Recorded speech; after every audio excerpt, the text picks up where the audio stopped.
নমস্কাৰ চাবলৈ আৰম্ভ কৰিছে নিউজ ট্ৰেণ্ডিং অসম। আজি হৈছে 31 জানুৱাৰী আৰু আজি ৰাতিপুৱাৰ কেইবাটাও গুৰুত্বপূৰ্ণ খবৰ আহি পৰিছে আৰু এনে ধৰণৰ খবৰসমূহ নিতৌ চাবলৈ চেনেলটো ছাবস্ক্ৰাইব কৰি ভিডিঅ'টো এটা লাইক কৰি দিব। জনাইছোঁ আজি ৰাতিপুৱাৰ প্ৰথমটো ব্ৰেকিং নিউজ। মিয়াৰ ৰেচন কাৰ্ড MBBS ডিগ্ৰী বাতিল কৰক, জেলত ভৰাব লাগে মিয়াক। আৰু এনেদৰে এতিয়া মিয়াৰ বিৰুদ্ধে গৰজি উঠিছে প্ৰবীণ ভাই টগাৰীয়া। এক ডাঙৰ খবৰ জনাইছোঁ সমগ্ৰ ৰাজ্যবাসীক, যিহেতু ৰাজ্যজুৰি মিয়া বিৰোধী আন্দোলন চলি আছে আৰু ইয়াৰ মাজতেই প্ৰবীণ ভাই টগাৰীয়াই কেতবোৰ বিস্ফোৰক মন্তব্য আগবঢ়াই মিয়াসকলক হুংকাৰ প্ৰদান কৰে। সকলো মিয়াৰ ৰেচন কাৰ্ড শীঘ্ৰে বাতিল কৰক। মিয়াই যদি MBBS ডিগ্ৰীও লৈছে তেন্তে সেয়াও বাতিল কৰক ভাৰত চৰকাৰে। সত্ৰৰ ভূমি দখল কৰা বাংলাদেশী মিয়াক জেলত ভৰাব লাগে। যি স্থানত মিয়াই ঠিকা লৈছে সকলো বাতিল কৰি দিব লাগে। আৰু বাংলাদেশী মিয়াৰ বিৰুদ্ধে আক্ৰমণাত্মক হিন্দুত্ববাদী নেতা প্ৰবীণ ভাই টগাৰীয়া 2 মাহৰ ভিতৰতে সকলো মিয়াক খেদিব পৰা যাব বুলি মন্তব্য নেতাগৰাকীৰ। আৰু অসমৰ পৰা মিয়াক খেদিবলৈ একশ্যন প্লান দিব নেতাগৰাকীয়ে। আৰু মিয়াক চিনাক্ত কৰিবলৈ কোনো ধৰণৰ নথি পত্ৰৰ প্ৰয়োজন নাই, নথি পত্ৰ নালাগে, কেৱল তেজ পৰীক্ষা কৰিয়েই চিনাক্ত কৰা হ'ব বাংলাদেশী মিয়াসকলক। আৰু বজালীৰ এক কাৰ্যসূচীত এই ডাঙৰ মন্তব্য হিন্দুত্ববাদী নেতা প্ৰবীণ ভাই টগাৰীয়াৰ। আৰু সকলো মিয়াৰ ৰেচন কাৰ্ড লগতে যদিহে MBBS ডিগ্ৰীও পাইছে সেয়া সম্পূৰ্ণৰূপে বাতিল কৰিবলৈ আহ্বান ভাৰত চৰকাৰক। মিয়াই যদি MBBS ডিগ্ৰীও লৈছে সেয়াও বাতিল কৰক চৰকাৰে। সত্ৰৰ ভূমি দখল কৰা বাংলাদেশী মিয়াক জেলত ভৰাব লাগে বুলি মন্তব্য প্ৰবীণ ভাই টগাৰীয়াৰ। আৰু যি স্থানতে মিয়াই ঠিকা লৈছে সকলো বাতিল কৰি দিব লাগে। বাংলাদেশী মিয়াৰ বিৰুদ্ধে এইবাৰ আক্ৰমণাত্মক হিন্দুত্ববাদী নেতা প্ৰবীণ ভাই টগাৰীয়া। জনাইছোঁ ৰাতিপুৱাৰ আৰু এটি ব্ৰেকিং নিউজ ডাঙৰ খবৰ। প্ৰধানমন্ত্ৰী নৰেন্দ্ৰ মোদী অসম আগমনৰ দিনাই প্ৰতিবাদত কঁপিব সমগ্ৰ অসম, নিৰ্বাচনত বিজেপিক বৰ্জন। এক ডাঙৰ খবৰ জনাইছোঁ সমগ্ৰ ৰাজ্যবাসীক। প্ৰধানমন্ত্ৰী নৰেন্দ্ৰ মোদীৰ অসম আগমনৰ দিনাই প্ৰতিবাদত কঁপিব সমগ্ৰ অসম। 26ৰ নিৰ্বাচনত সম্পূৰ্ণৰূপে বৰ্জন কৰা হ'ব বিজেপিক। নিৰ্বাচনৰ পূৰ্বেই জনজাতিকৰণৰ দাবীত আকৌ হ'ব প্ৰতিবাদ। জনজাতিকৰণৰ প্ৰলোভন দি বিজেপিক দিয়া হ'ব প্ৰতি উত্তৰ। আৰু অসমৰ কোচ ৰাজবংশীয়ে বিজেপিক ভোট নিদিয়াৰ এইবাৰ অংগীকাৰ। বিজেপিৰ প্ৰতি কোনো আস্থা বিশ্বাস নাই।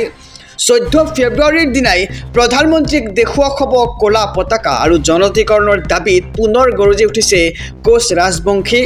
প্ৰধানমন্ত্ৰীৰ অসম আগমনৰ দিনাই প্ৰতিবাদত কঁপিব সমগ্ৰ অসম। 26ৰ নিৰ্বাচনত সম্পূৰ্ণৰূপে বৰ্জন কৰা হ'ব বিজেপিক। প্ৰধানমন্ত্ৰীৰ অসম আগমনৰ দিনাই প্ৰতিবাদত কঁপিব অসম। 26ৰ নিৰ্বাচনত সম্পূৰ্ণৰূপে বৰ্জন কৰা হ'ব বিজেপিক। জনাইছোঁ আৰু এটি ব্ৰেকিং নিউজ ডাঙৰ খবৰ। মুখ্যমন্ত্ৰী হিমন্ত বিশ্ব শৰ্মাৰ বিৰুদ্ধে দিল্লীত FIR।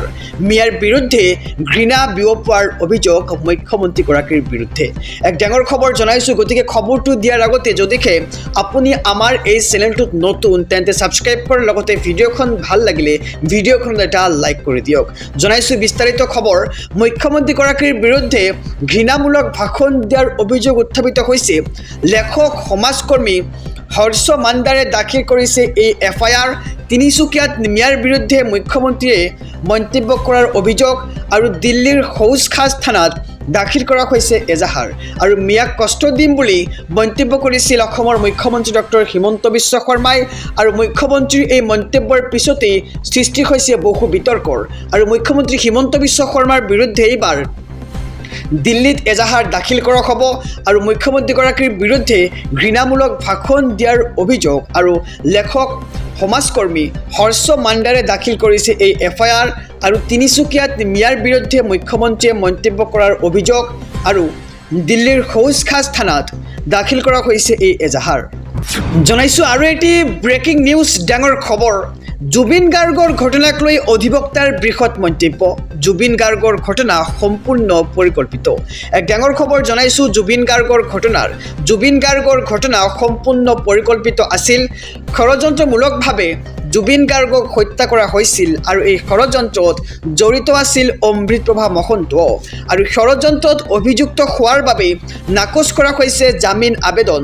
অসৎ উদ্দেশ্যেৰে জুবিন গাৰ্গৰ ধন আত্মসাৎ কৰাৰ অপচেষ্টা চলাইছিল আৰু বিত্তীয় খেলিমেলিত অভিযুক্ত পৰেশ বৈশ্য আৰু নন্দেশ্বৰ বৰাও আৰু জুবিন গাৰ্গে ধন জমা ৰখাৰ পিছতো কিয় জনোৱা নাছিল পৰিয়ালক তাক লৈ প্ৰশ্ন কৰা হৈছে ধন আত্মসাতৰ বাবে মনে মনে আছিল দুই অভিযুক্তই আৰু 13 ফেব্ৰুৱাৰীত হ'ব পৰৱৰ্তী শুনানি বিশ্বাসঘাতকভাৱে জুবিন গাৰ্গক হত্যা কৰা হ'ল জ্যেষ্ঠ অধিবক্তা জিয়াউৰ কামাৰৰ এই ডাঙৰ মন্তব্য কৈছে যে জুবিন গাৰ্গৰ সেই সম্পূৰ্ণ ঘটনা হে আছিল সম্পূৰ্ণ পৰিকল্পিত ষড়যন্ত্ৰমূলকভাৱে জুবিন গাৰ্গক হত্যা কৰা হৈছিল এই ষড়যন্ত্ৰত জড়িত আছিল অমৃত প্ৰভা মহন্ত আৰু ষড়যন্ত্ৰত অভিযুক্ত হোৱাৰ বাবে নাকচ কৰা হৈছে জামিন আবেদন আৰু অসৎ উদ্দেশ্যেৰে জুবিন গাৰ্গৰ ধন আত্মসাৎ কৰাৰ অপচেষ্টা চলাইছিল জনাইছো আৰু এটি ব্ৰেকিং নিউজ ডাঙৰ খবৰ এইবাৰ অখিল গগৈৰ মুখা খুলি চৰিত্ৰ উদঙালে ৰেজ্জাক খানে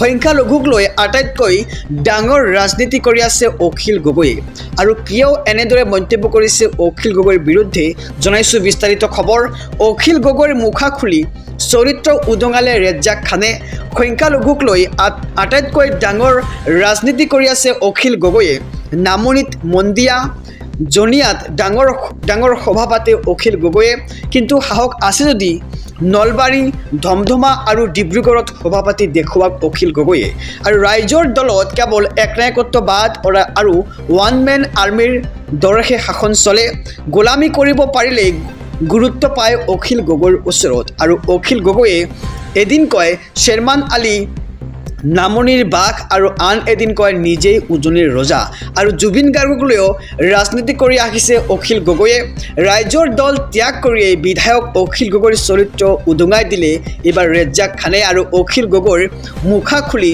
চৰিত্ৰ উদঙালে ৰেজ্জাক খানে সংখ্যালঘুক লৈ আটাইতকৈ ডাঙৰ ৰাজনীতি কৰি আছে বুলি এক প্ৰকাৰ বিস্ফোৰক মন্তব্য ৰেজ্জাক খানৰ আৰু নামনিত মন্দিয়া জনিয়াত ডাঙৰ সভা পাতে অখিল গগৈয়ে কিন্তু সাহস আছে যদি নলবাৰী ধমধমা আৰু ডিব্ৰুগড়ত সভা পতাৰ এক প্ৰকাৰ হুংকাৰ প্ৰদান কৰি বিস্ফোৰক মন্তব্য ৰেজ্জাক খানৰ জনাইছো ৰাজনৈতিক প্ৰেক্ষাপটৰ এটি ডাঙৰ খবৰ হঠাৎ সংখ্যালঘু জনতাৰ ইউ টাৰ্ণ চৰে চৰে হৈ পৰিল গেৰুৱা শ লোকক লগত লৈ কংগ্ৰেছৰ 4 সদস্যৰ বিজেপিত যোগদান এক ডাঙৰ খবৰ জনাইছো হঠাৎ ৰাজ্যৰ সংখ্যালঘু জনতাৰ ইউ টাৰ্ণ দেখিবলৈ পোৱা গৈছে চৰে চাপৰিয়ে শ সংখ্যালঘু লোকে যোগদান কৰিছে এতিয়া বিজেপিত আৰু কংগ্ৰেছৰ 4 আঞ্চলিক পঞ্চায়ত সদস্যৰ দলে বলে যোগদান বিজেপিত আৰু কাটাৰখাৰা আঞ্চলিক গাঁও পঞ্চায়তৰ সদস্য আজিজুৰ ৰহমান আওলাতুলি আঞ্চলিক গাঁও পঞ্চায়তৰ সদস্য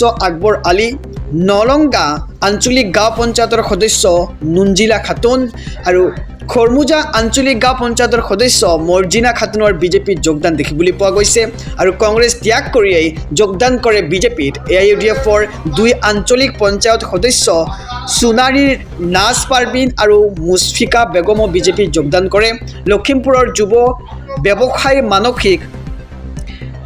ব্যৱসায়ী মানিক আহমেদো যোগদান কৰে বিজেপিত আৰু এছআৰ বিতৰ্কৰ মাজতেই সংখ্যালঘু জনতাই যোগদান কৰিছে বিজেপিত হাহাকাৰ লাগিছে এতিয়া কংগ্ৰেছৰ মাজত হঠাৎ ৰাজ্যৰ সংখ্যালঘু জনতাৰ ইউ টাৰ্ণ দেখিবলৈ পোৱা গৈছে চৰে চাপৰিয়ে শ সংখ্যালঘু লোকে যোগদান কৰিছে এতিয়া বিজেপিত